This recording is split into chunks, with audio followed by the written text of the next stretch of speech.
Yo, what up, everybody? It's your boy Fitzmoon TV here, aka G Lauren 33, and I'm here with your Monday Night Raw review, aka the 2019 Raw reunion full show and results. All right, so the show just finished up a little bit ago. This is like basically when your high school class comes back together, but they do this basically every year. All right, tell me before we get into the review. All right, before we get into the show. What was different tonight than any other edition of Monday Night Raw? Can you guys tell me that? Or any other edition of a Raw review, like Raw 1000 or Raw 25, or when they do throwback, like I don't know, when they go retro Monday Night Raw. Remember back in the day when they used to change up the stage? Really, what was different tonight? Honestly, there was really no difference. Well, we hear all this talk about Paul Heyman taking over. Hey, these shows still have that same Vince McMahon vibe that they've had for years. Nothing feels different. All right, yes, it was great getting to see some of the legends come back. I love seeing DX, love seeing Stone Cold Steve Austin, Eve Torres, Santino, etc., etc. The list goes on. But we have to remember here, the key is that this is a whole different generation of WWE. All right, a whole different. If you saw the faces that Drew McIntyre made when they were talking about the legend, if you saw the promo Samoa Joe did before he got squashed by Roman Reigns again, everything that those you can tell by the reactions. This is facts. Yes, it's great getting to see these legends again. It's great getting to see Mick Foley and Ric Flair. It's great, really. But still, at the end of the day, you have to remember we are basically, if my memory serves me correctly, we are 2-3 weeks away from SummerSlam. 2-3 weeks away from WWE's biggest pay-per-view of the year after WrestleMania. You know, a show that is supposed to be advertised just as big as WrestleMania. And yet this is what we're doing. Really. There was practically no build towards SummerSlam tonight. No build. And if you look at how the SummerSlam card is being shaped at the moment, it's all matches that we've already seen, either this year or in the past. It's not new matches. It looks like we're getting set towards a Roman Reigns and Samoa Joe at SummerSlam again. It looks like we're getting Seth Rollins versus Brock Lesnar again. I don't know, and it seems like no one wants to point this stuff out. Nobody wants to point this stuff out. All everyone wants to talk about is, oh yeah, the Raw reunion. Oh my God, getting to see Stone Cold. And I'm wearing my Stone Cold Steve Austin shirt. I absolutely love Stone Cold Steve Austin. In my opinion, he's the greatest superstar of all time. Him and John Cena. And in terms of the female, Sasha Banks. All right, that's a whole different debate, a whole different video. But still, the fact that WWE spent all this time just on the Raw reunion, and let's be serious here. Let's be honest here. WWE had this whole Raw reunion nonsense just because they wanted a little bit of a spike towards the ratings. That's really it. Because you see, the Raw ratings have been declining all year. WWE's having the worst viewership it's had in its entire run. And why is that? Because people are uninterested in the product. Like you saw the pops that Stone Cold and John Cena and DX. You saw those pops they got tonight. Let me ask you guys another question. Does anybody on the main roster get a pop close to the one John Cena got to open Raw tonight? John Cena has not been gone that long. The last time we saw John was at WrestleMania back at the beginning of April. It's the near the end of July. It's only been about 3.5 months since Cena's been gone. It's not like he's been gone a year or 10 years. No. Does anybody on the current WWE roster get a pop close to the level that John Cena got tonight? Does anybody get that big of reaction? Nobody does. Who? Not Styles, not Reigns, not Rollins, not even Brock Lesnar gets that type of reaction. But John Cena, who's been gone since WrestleMania, comes back and gets a lot of reaction than most of the superstars on the roster combined could get. And that doesn't tell you what's big, what's wrong with the product. Here's another thing. Yes, you had the Raw reunion tonight, but another big problem that this puts to the table is WWE is so focused on staying in the past, bringing back the past superstars to get cheap ratings and all this, that they're not focused on building up their present. They're not focused on setting up their future. It's one of the reasons why people are not interested in this generation of WWE superstars. WWE's talent base, just the talent alone that WWE has right now is greater than any other generation of WWE.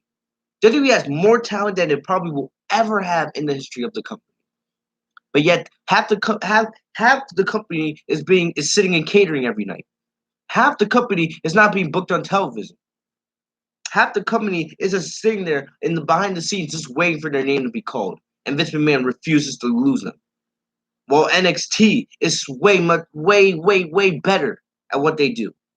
It's absolutely disgusting and it's absolutely ridiculous. If tonight's Raw reunion doesn't show to you the big problems that this company have, then I don't know what else to tell you. I really don't. All right. Yes, it was great seeing the legends, but you legit don't let all these legends coming back tonight cover up all the problems that WWE has. Remember, you are 2 to 3 weeks away from your second biggest pay per view of the year, and yet it doesn't even feel like it. It doesn't feel like it. It's supposed to be SummerSlam. Everything you do from WrestleMania all the way up to SummerSlam is supposed to be built for SummerSlam, but yet it doesn't feel that way. SummerSlam does not feel special at all, at all. And it's absolutely ridiculous. It doesn't matter how many times you bring back the legends. All right. Yes, every time you bring back the legends, yeah, we'll enjoy it. We'll be happy to see them in good health. They'll make us laugh with a couple good jokes. But at the end of the day, you're just hurting your main roster even more. You're not helping it. You're hurting it. But my name is Facebook TV. I just had to go on that little mini rant before we get to the review. This is your Raw reunion review for July 22nd, 2019. We're going to go through the full show really quickly, all right? This won't be a long review, mostly because there wasn't much that happened on this show. Not much happened on the show other than the legends coming out and making appearances. If you really want to look at this show in its entirety, the biggest thing that happened is the WWE 24/7 title changed 10 times. Yes, 10 times tonight. The WWE 24/7 title went from R-Truth, R-Truth held at the beginning of the night, to Drake Maverick, to Pat Patterson, to Kelly, etc., etc., etc. 10 people held that title by the end of the night. That was the most interesting thing that probably happened on this show the entire night. The WWE 24/7 title being used for legend segments. Legit. Honestly, I love the 24/7 title gimmick, but keep that on YouTube. You should be building towards SummerSlam. The 24/7 title is not going to have any role at SummerSlam. Not probably the best you'll get is something on the pre-show. But yet, you spent the majority of your show having the title be switched through legends throughout the entire night. Absolutely ridiculous. But we're gonna go through the show really quickly. Starting off, the show started off with the one, the only John Cena. All right, there was rumors going through the show that John Cena was gonna appear for Raw tonight. He does live in the Tampa area. A lot of WWE superstars. All right, it's in Florida. A lot of superstars and legends live in the Tampa, Orlando, Miami, Florida. You know, and others live in California. But Florida doesn't have any income tax, so it works out for a lot of WWE superstars to live down there. But John Cena returned, and like I said, Cena probably got him and Stone Cold probably got the two largest pops of the night. It was great to see Cena, man. Great to see. I know Cena has a lot of movies coming out lately. But man, it's always good to see John Cena, and you can definitely see a lot of people hate on him because he buries talent, even though he really doesn't. If you look at, especially the last 5 years of his career, he hasn't really buried any talent in the last 5 years. But if you look at it in the general scope of things, all right, a lot of people hate on Cena, but when he's not there, you can feel his absence. All right, you can feel how large his absence is. Yes, WWE doesn't really need Cena that much, but still, him just not being there every week, his absence is felt because when Cena was there every single week for the last, 12, 13 years, right? He was the face of WWE. He was the one true face. There was about that time when, CM Punk looked like he was going to be potentially be the face of Monday Night Raw. But at the end of the day, you look at it, John Cena was always the face of Monday Night Raw. He was the one big guy. He was the guy you would think of when you thought WWE. All right. But now, WWE doesn't really have a true face. People are always debating, is it AJ Styles? Is it Seth Rollins? Is it Ronda Rousey? Is it Charlotte, Sasha, Becky, Roman? The list goes on and on and on. There's really not one true face. There's a lot of superstars, a lot of tops men and women that are in contention for that spot, but there's really not one person that stands out from the rest as the true star of WWE. And you can feel that every time Cena comes back. Cena came back, and I love the energy. He always knows how to electrify the crowd. He always knows how to get you in it, no matter if it's a championship feud or just a backstage interview segment. He always knows what to say. He said his normal stuff, basically how WWE is always his home, always his family, even though he's not here as much as he used to, etc., etc. And then the Usos came out. The Usos came out, and basically this was a fun little segment, a fun way to start off the show. But still, as much as there's some segments on the show that I really enjoyed, at the end of the day, it just really felt like, in the back of my mind, I'm just thinking we should be building towards SummerSlam. And we're not really. We're not really building towards SummerSlam. We're not putting enough focus on it as it should. And that's what I kept thinking throughout most of the show. Why are we focusing on SummerSlam? Why are we not putting more of an emphasis on SummerSlam? But the Usos came out, and then basically, the Usos and Cena got basically in like a mini rap battle in a way, a mini rap battle, and it was pretty funny. And the Usos basically what they wanted to do is they wanted Cena to turn into the Doctor of Thugonomics like he did when he showed up at Mania against um Elias. And what happened is basically what the Usos said something like, "Oh, you used to be here, but now you let this does for the movie theaters." It was pretty funny, but then Cena was like, turned it around and basically said something about their mugshots because the Usos have gotten arrested uh, numerous times in the last couple of years, both Jimmy and Jay. And it was pretty funny. The Usos were having fun with it. Cena was having fun with it. The crowd was into it, and it was a good segment. It was a good segment. Then Rikishi came out, and it looks like Cena and the Usos and Rikishi we could have a fun little dance segment. But then the Revival came up, and the first match of the night was going to be the Usos versus the Revival. And then Cena quietly left. Quietly left. We saw Booker T, and during the night there was a lot of guest commentators, bunch of legends that were guest commentators that came out. Booker T was the first one, and it was like pretty fast, not a bad. I actually enjoyed this match. I love the Usos and Revival, two of the best WWE teams, man. But it feels like WWE is really just dragging this feud on because they've been feuding basically since the week after Mania. They've been feuding for basically 3 months, but basically Scott Dawson got distracted by Rikishi at ringside, and also Defund Dudley was there. We know Bully Ray, he's no longer signed with WWE. I believe he works for Ring of Honor. So Bully Ray isn't there tonight, but Devon was. Devon was on the side of the heels, the Revival, and basically Devon was about to get involved. Rikishi stopped him. So then Scott Dawson gets back in the ring, walks into a super kick, and then the signature Uso splash for the win for the Usos. So most likely the Usos pin the Revival cleanly. It's probably going to set up for the Usos versus the Revival at SummerSlam. Moving on, moving on. We already talked about the Legends and the 24/7 title, so I'll skip that. But basically, if you guys remember what happened last week, Drew McIntyre and Cedric Alexander, something I was pretty excited about. What up, Sean? We had Drew McIntyre versus Cedric Alexander. Cedric Alexander actually got the victory on Drew McIntyre. It was a shocking victory, pretty shocking. He gets the victory over Drew McIntyre, and basically they teased doing a rematch tonight.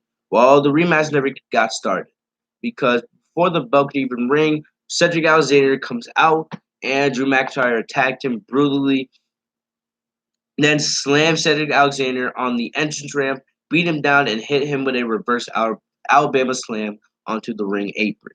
Don't know what they're doing with this. Right now I don't think Drew has anything planned for SummerSlam.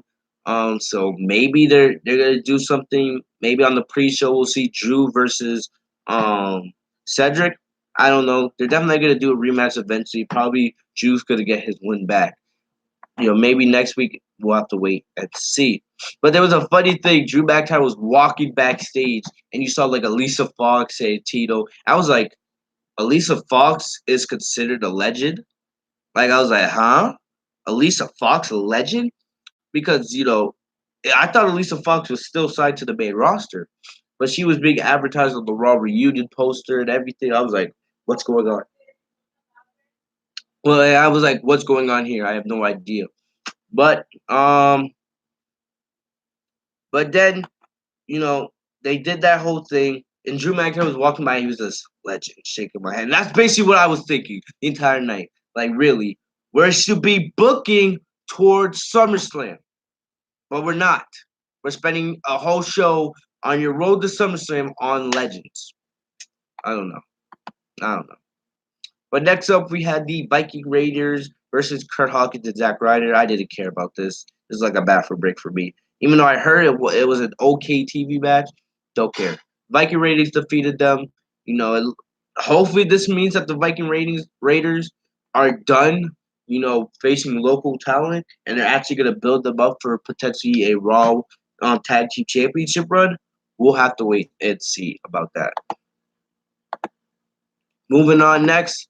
Next up, we had Roman Reigns versus Samoa Joe. And how many times have we seen this match? All right. We've seen this match 1,000 times over the last 2-3 years. All right.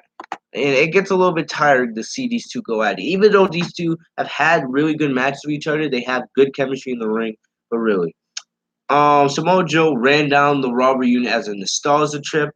And yeah, that's what it is. This is all this is really nostalgia and WWE trying to get a cheap rating. That's really what it was. Used to be building towards SummerSlam. If you guys notice, I keep saying that because I cannot stress it enough. Used to be building towards SummerSlam. It's that simple. That simple.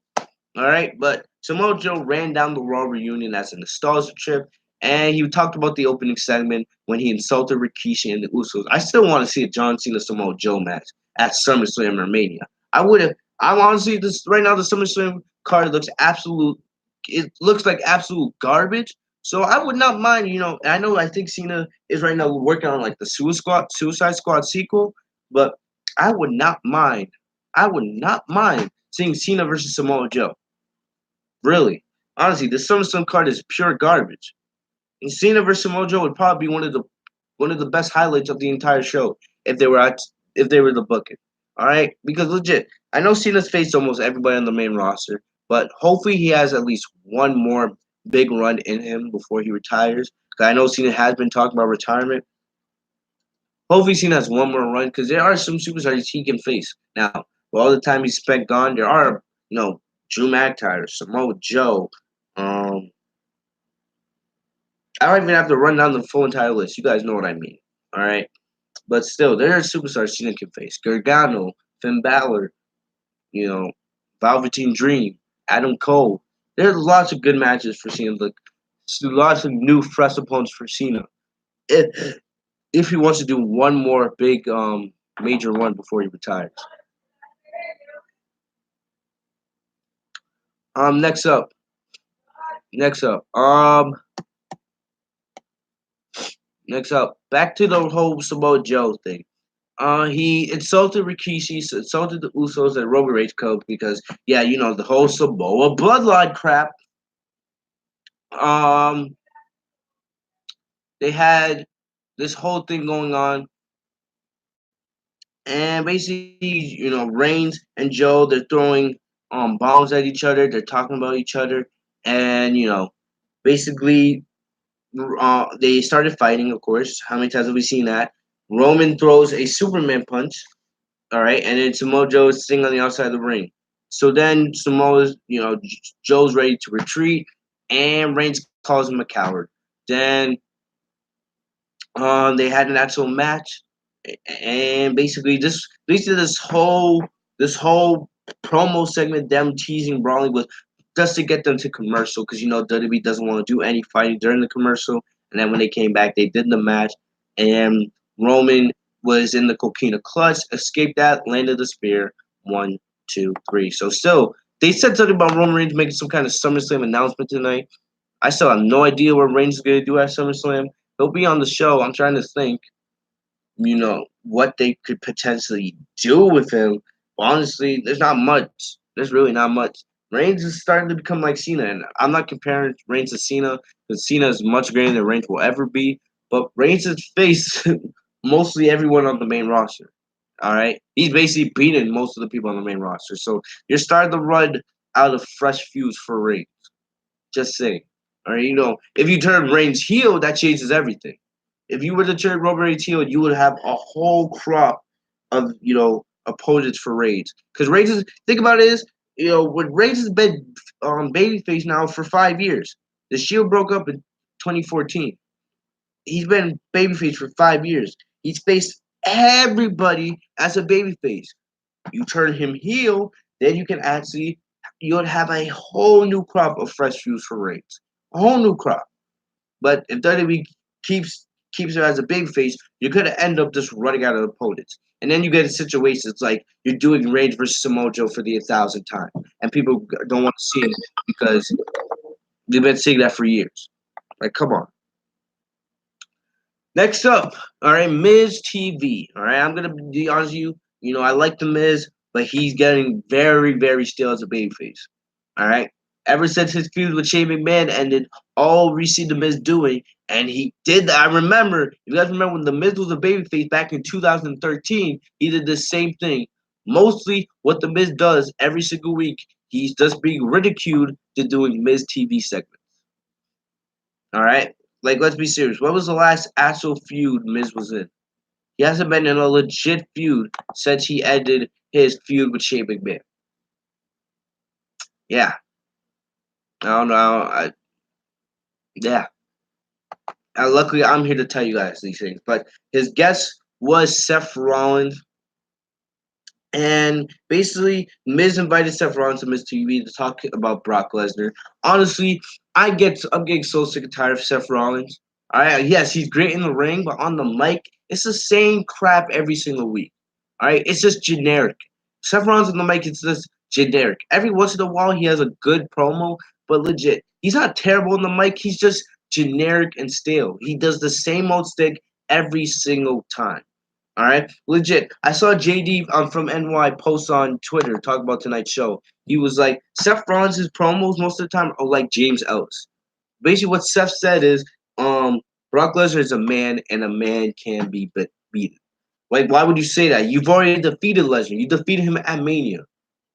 You're acting like you've lost him, 1,000 times, and this was like your 1,001, and this is like the millionth time you tried to face him, and you haven't won a match yet. You beat him. You won the WWE World Heavyweight title at WrestleMania 31, and then you took the Universal title from Lesnar at this year's Mania. You've beaten Lesnar on multiple occasions. Stop acting like you've never beaten him. Yes, Lesnar is a beast per storyline, but still, you don't have to say all this nonsense. Lesnar is defeatable. He's not like an undefeatable beast. This isn't like the Lesnar from 2014 when he couldn't be beaten at all, when he beat Cena at SummerSlam, when he beat Taker at Mania, when he beat Brock Lesnar, when he beat Big Show at the Royal Rumble. Like, come on. Lesnar can be beaten, and that's been proven. So you didn't have to say that kind of nonsense on the mic. But Paul Heyman interrupted to advocate for the Beast Incarnate, and basically Seth was like didn't want to hear it, and he basically said, if you don't get out of this ring in 5 seconds, I'm going to run out the map and stomp you into the floor. So he basically said 5, 4, 3, 2. Heyman ran off, and then he said the rest of his promo, I didn't really care. All right, this will probably be your main event of SummerSlam. If you look at the SummerSlam card right now, there's really nothing else that can main event this show. And it's kind of sad because I'm not excited for this match in any shape or form. If you ask me right now, I couldn't even pick a winner. I really couldn't. Because you just gave Lesnar the Money in the Bank briefcase. You just gave him the Universal title. Did you really give Lesnar the Universal title just from the lose it in 1 month? And then Seth loses to Lesnar. What does that do to Seth? Seth is already In my eyes, his credibility has fallen significantly. If he doesn't win at SummerSlam, I don't know if we can look at Rollins as the same guy. I really can't. And other than that, if Steph can't beat Lesnar, who else on the main roster is going to beat Lesnar? Strowman? Huh? You're 2 years late with Strowman. That should have been 2 years ago at No Mercy. Reigns? Give me a break. Honestly, so I don't know. I really don't know where you go from here. This feud is just really, really dumb. Next up, Sami Zayn versus Rey Mysterio. This was all set up during the backstage. They had basically a catering party, in my opinion. They had basically a catering thing with all the legends, talking backstage, and they had Charlie Caruso interviewing the legends, yada yada this, yada yada that, and Sami Zayn interrupts the legend party backstage, and he was basically calling all these legends has been. Rey Mysterio takes offense to it, and the two come to blows. And then Kurt Angle, you know what Kurt Angle did when he was like the Raw GM for over a year? He was like, if we have a problem, you settle it in the ring. So Sami Zayn, Rey Mysterio, they have a match. Basically, it was nothing really happened in this match. Basically, Rob Van Dam, Sergeant Slaughter, Kurt Angle, and Hurricane came out to the ring. They distracted Zayn. This allows Mysterio to hit the 619, so Ray gets the win. And yeah, it was good seeing RVD. He wasn't promoted for this show. Love seeing Rob Van Dam. Love seeing him all the time. Hurricane. Honestly, this was whatever. To be honest, there was really nothing special about this segment. It was just whatever. I will say just one thing: Sami Zayn has not won a match since he's been back from Mania. You guys remember he appeared the Raw after Mania, and he faced Finn Balor for the IC title. I don't think Zayn has won a singles match, not a match, but a singles match. I think he's won a couple tag team matches, but Zayn has legit not won a singles match since being back. Since being back. I don't know, you know, what they're doing with him. It looks like he to be honest with you, Zayn to me has become more of a jobber. And I hate to say that because he was one of the best from NXT. He was so over when he came up. And yes, when he turned heel for the first couple weeks, it was entertaining. But then we really killed it. Really killed it. Honestly, Zayn should have came back as a babyface. As a babyface. And he should have been brought back up. The fact that Zayn hasn't won a singles match on WWE TV since Mania, and he still hasn't won a title since being on the main roster. Honestly, if I'm Sami Zayn, you're better off just asking to be set back down. I believe, and I know Zayn has maybe another 3 years on his WWE contract because WWE ain't letting him out anytime soon. Especially since he missed most of last year with the injury. All right. Next up, Seth Rollins versus AJ Styles. We had Jerry Lawler. He came on to be a guest commentator, and this was a good match. I love seeing Styles versus Rollins here, but legit. I did wonder they officially named the trio of Styles, Gallows and Anderson. Now they're called the OC Club. That's their official name. They had new graphics, new Titantron, and everything. It looks pretty cool. New shirts. I can get behind that. They look pretty sweet. Too sweet. I love the shirt. I love the graphics. This don't. I want to see how long this is gonna go because I feel like eventually they're gonna turn AJ back babyface. All right. I don't see this lasting that long. Styles will be back into turn back into a babyface in no time. All right, they always do that. No surprises. But midway through the match, it looked like Gallows and Anderson were about to cause a disqualification by getting involved. But guess what? Triple H, Shawn Michaels, DX, they come on to be backup for Rollins. We come back from commercial. The match is still going on. But then Gallows and Anderson get involved. And this basically causes a disqualification. Then basically the OC Club wanted Triple H and HBK to do the Too Sweet with them because basically they were calling, oh yeah, you're one of us. Then the rest of D-Generation X came out, which was X-Pac, Road Dogg. The only person they were missing was Billy Gunn. And They had but Kevin Diesel, Scott Hall, NWO, or the Click, whatever you want to call them. They basically chased off the rest of the OC club, and then they did the Click or Two Sweet, whatever you want to call it, together. And also they had Seth Rollins do the famous "If you're not down with that, we got two words for you, suck it, chant." It wasn't bad. It was cool to see, but like honestly, it felt pretty dumb to me. Felt pretty dumb to be honest. Next up, we had Mick Foley. Mick Foley came out, and halfway through the segment, Drake Maverick was running away from a bunch of the catering people with his catering 24/7 title. Basically, he wanted to celebrate. Mick Foley was celebrating his favorite moment in Raw history, which was winning the WWE Championship, which, for fun fact, happened right here in Worcester, Massachusetts, at the Civic Center, aka what's now called the DCU Center. And after showing, part of the clip, the lights went out, and right away you knew what it was. Bray Wyatt came out, and instead of doing Sister Abigail, his usual signature, you know, they had him do the mandible claw, and I enjoyed it. But the only thing that I'm worried about really is that WWE's gonna overdo this thing with Bray Wyatt to the point where people don't care with it as much, because WWE just loves to kill segments. They just love to keep doing stuff all the way till they absolutely kill it. All right, I like what they're doing so far, but eventually I feel like it's gonna get old, and then people are gonna start losing interest in it. The key to keeping this going is to book Bray Wyatt strong. He should not lose to anybody. Anybody. He should not be losing to no one. No one.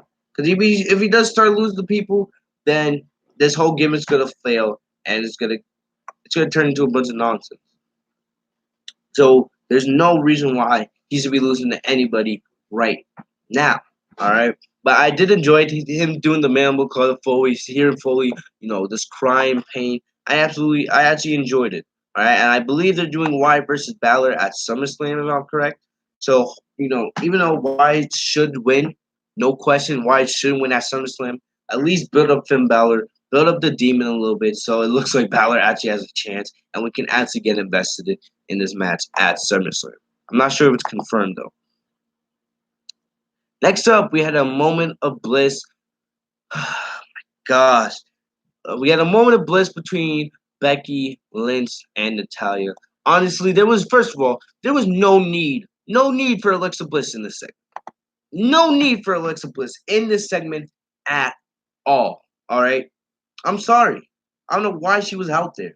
I know Alexa Bliss has been in the news a lot lately. Alexa Bliss has been very vocal after last week when fans were chanting, "This is awful" at that Fatal 4-Way, which it was awful in a way. I don't know if I would chant that to performers while they're wrestling, but it really wasn't that good last week at all.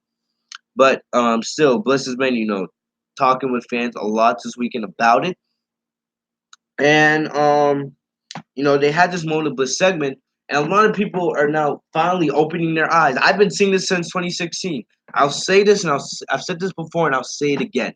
I've met Alexa Bliss. She's one of the sweetest people you'll ever meet. But when it comes to her in the ring as a professional wrestler, she's not that good. She's garbage. She's garbage. She's great on the mic. All right, she's great on the mic. She has, charisma. But in terms of just her in-ring wrestling ability, it's just not good at all. I can say the same thing for Nikki Cross. All right, and I'm tired of this whole Alexa Bliss and Nikki Cross pairing. It really makes me sick. Really does. There was no need for her to have a moment of bliss, and Bliss and Nikki Cross didn't need to be out there at all. Legit, Becky. I knew this is the way they were gonna turn this direction with this feud with Becky and Natalya. I'm not invested in it at all. I don't care about Becky versus Natalya. All right. I'm just getting more frustrated that we keep saying, "Oh yeah, Sasha Banks is coming back each and every week," but she doesn't.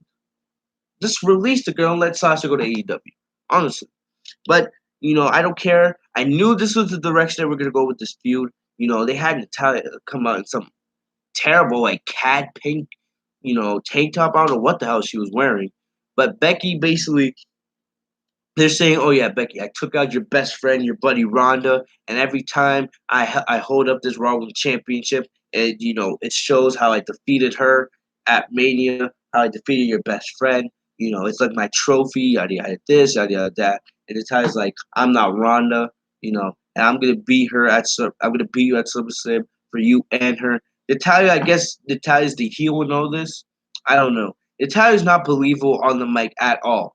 Every time she tries to get serious, she smiles. I notice this every single time. She's trying to talk all big, but she smiles. She doesn't know how to keep a straight face at all. At all. Pure garbage. I'm not invested in this feud. I don't care about it. I don't care about the match. I'm probably not going to watch the match. We all know Becky's going to win. There's no part of me that believes Natalya's going to win this title at SummerSlam. Next up, Braun Strowman face off against a local competitor. I have no idea why this was on the show at all. This was just the pastime on a 3-hour show. Instead of actually, maybe booking some kind of women's match, I don't think there was any women's wrestling on this show all night. And no one will notice that. All right? We talk about how far the women's division has come. If you guys haven't noticed, there's a lot of women superstars that are currently injured. Mickey James is injured. Sasha's out right now. Ruby Riot's out with a neck injury. All right? I don't care about Nia Jax at all. She's garbage. She shouldn't even be employed, but she's out right now. The women's division is legit slowly falling back into the Divas division. I don't think there was one women's wrestling match all night. I'm checking my notes. I don't see nothing. Nothing. I'll tell you, man. And people want to hate on Sasha Banks. Yeah, Sasha's been gone for over 3 months. Oh, it's been about 3.5 months now at this point. It's been over 100 something days. Basically, she's been gone for a third of the year. Yet you people, you clowns on social media want to, call Sasha a bitch. But yeah, look at your women's division. It's doing very well without Sasha, right? Very well. Freaking clowns. Man, freaking clowns, man. But I don't know. The Strowman defeats the local competitor pretty easily. This was just a pastime, honestly. Instead of booking something else, something that builds up one of your divisions, instead you book Braun Strowman against a local competitor. Waste of time. And in the last segment to end the night, we're gonna get out of here in a couple minutes, guys. Just bear with me. Last segment, they had all of the Raw reunion superstars. They had all of them come back on the stage. You had Hulk Hogan, Ric Flair came out talking about, how it was great for all of them to be back together. All this, they thanked the crowd and everyone at home for supporting them over the years. And it all ended with Stone Cold Steve Austin. I'm kind of mad because we didn't get to see Stone Cold stun anybody tonight. But Stone Cold came out, got just as large as pop, just as large a pop as Cena got earlier in the night.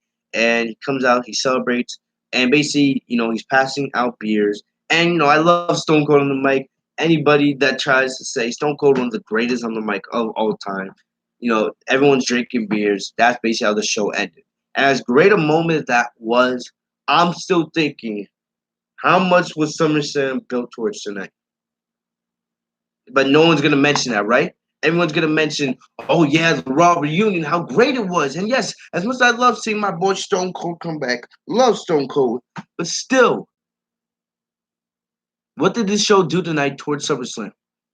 SummerSlam was not built tonight at all. There was no focus on SlamSlam tonight. None. I love seeing Stone Cold come out, tell me to give me the hell yeah. Talking about his journeys with Ric Flair and how he, had some sushi with Hulk Hogan. But still, at the end of the day, we should be building towards SummerSlam. Legit. At the end of the day, all this looks at is WWE just talking about the ratings. This WWE looking for ratings. Michael Cole didn't mention anything about SummerSlam tonight. Nothing. It was all about the Raw reunion. And as great as a reunion it is, the CD superstars come back. At the end of the day, priorities need to take precedence. Like it needs to take precedence. It needs to be the focus. And that was not the focus of Raw tonight. It was more about getting cheap ratings and bringing back legends. Do that on another show, not tonight. Not tonight. All right, please. You know, WWE, yes, you're gonna hear everything about the ratings going up, and Vince McMahon will probably be happy, and Kevin Dunn will be like, "Oh my gosh!" And they'll probably do another Raw reunion in the next couple months. But still, tonight should have been focused on building towards SummerSlam. Now you have about, I believe I think you have 2 weeks left. You have two more shows till SummerSlam, and you wasted one tonight. WWE can only blame themselves if SummerSlam doesn't turn the way it should be. And it probably won't. SummerSlam probably won't do as good as it should be because WWE puts its priorities in other places instead of its main storytelling. And it's sad. It's sad. But other than that, that's all I got for you guys today. I'm gonna get out of here. I hope you guys enjoyed the review. If you guys did, make sure to slap a like on this video, comment in the description down below, and subscribe if you guys are new to the channel. Enable notifications by clicking the bell right next to my name, that's my TV, so you guys are notified every time I post a new video. I will most likely be back with a SmackDown Live review tomorrow night. And make sure you guys are always checking up. You guys have notifications enabled. I do usually drop WWE videos during the week on whatever's going on with the company. That's all I got for you guys today. I'll see you guys later. Have a great day, guys. Peace.